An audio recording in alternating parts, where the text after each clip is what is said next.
नमस्कार, आज तक 24/7 न्यूज में आप सभी का स्वागत है और मैं हूं आयुषी सिंह आपके साथ। आइए रुक करते हैं खबरों की ओर। नगर पालिका की बैठक में हंगामा नहीं बढ़ने देंगे गृह कर, पहले नगर वासियों को मिले मूलभूत सुविधा, गंदा पानी पीने को मजबूर। हबीबराइन पार्षद टीकमगढ़ में गुरुवार नगर पालिका टीकमगढ़ की परिषद की बैठक काफी हंगामेदार रही। बैठक में 181 बिंदुओं पर चर्चा होनी थी, जिसमें तकरीबन 170 से ज्यादा पर सहमति बनी तो काफी देर हंगामा चला। जहां अध्यक्ष ने विपक्ष को विकास विरोधी बताया तो वहीं विपक्ष ने कहा कि जब अधिकांश बिंदुओं पर सहमति बन चुकी है जो नगर के विकास के लिए जरूरी है तो विकास विरोधी कैसे। वहीं भ्रष्टाचार के आरोप भी लगे।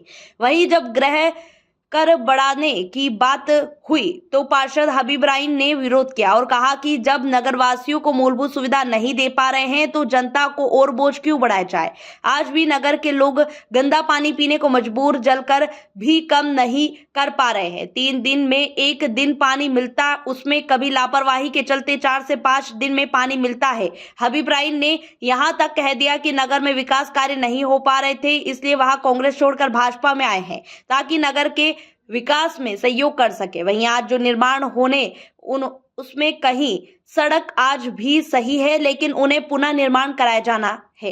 वहीं नगर पालिका सीएमओ ओमपाल सिंह भदौरिया ने बताया कि पीने के पानी को लेकर प्लान बना लिया गया है। वहीं निर्माण कार्य को लेकर कहा कि जहां जरूरत होगी वहां निर्माण कार्य कराया जाएगा। लेकिन सोचने वाली बात यह है कि जब एजेंडा बनाया गया था तो क्या ऑफिस में बैठकर बनाया गया था। लगता है निर्माण कार्यों में कहीं ना कहीं ठेकेदारों की मिलीभगत से यह एजेंडा बनाया गया है। अब देखना यह होगा कि काम कितनी ईमानदारी से होता है या लीपापोती होगी जनता के सामने।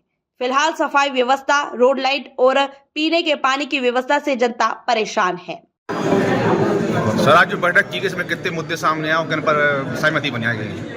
परिषद की बैठक में आज आहूत की गई थी और इसमें लगभग 181 एजेंडा के बिंदु थे, जिनमें से ज़्यादातर बिंदुओं को आम सहमति के आधार पर पास किया गया है। सर, आज मुद्दा उठाया पानी को लेकर, गंदा पानी आता है और किराया भी ज़्यादा लिया जाता है, इसको लेकर क्या किया जाएगा? गंदे पानी को लेकर के प्रेशर के निर्देश पर ऑलरेडी हम लोग काम कर रहे हैं।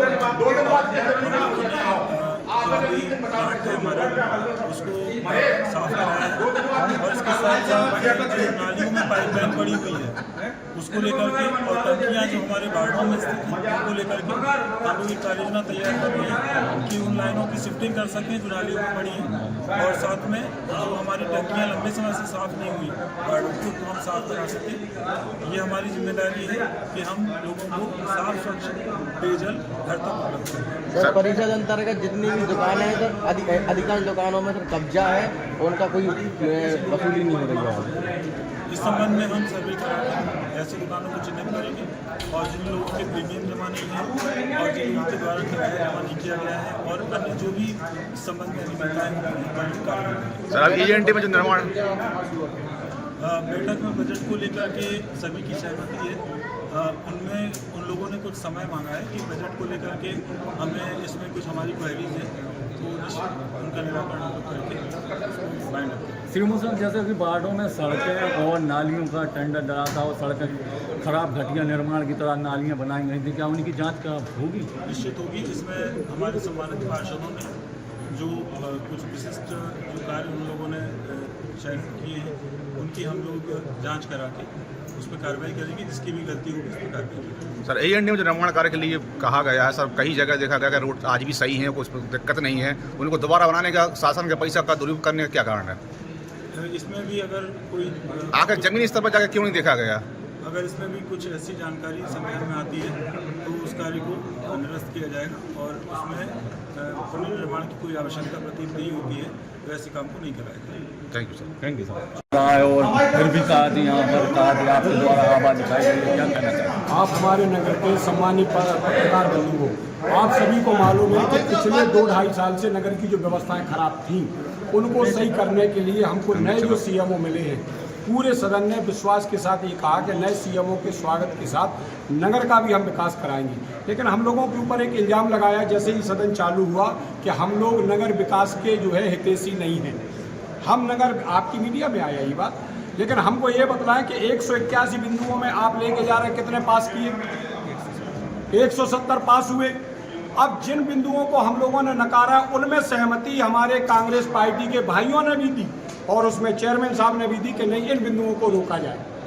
हमारा कहना यह है कि जैसे एक बिंदु आया था कि अब हमको हाउस टैक्स बढ़ाना है, 6% चल रहा है, इसको लेके जाके सीधे 10% करना है।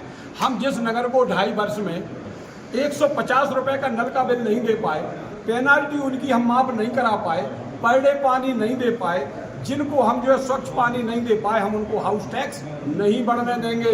हम नगर के हित में हैं, हम नगर के जो है विपरीत दिशा में कभी काम नहीं किया।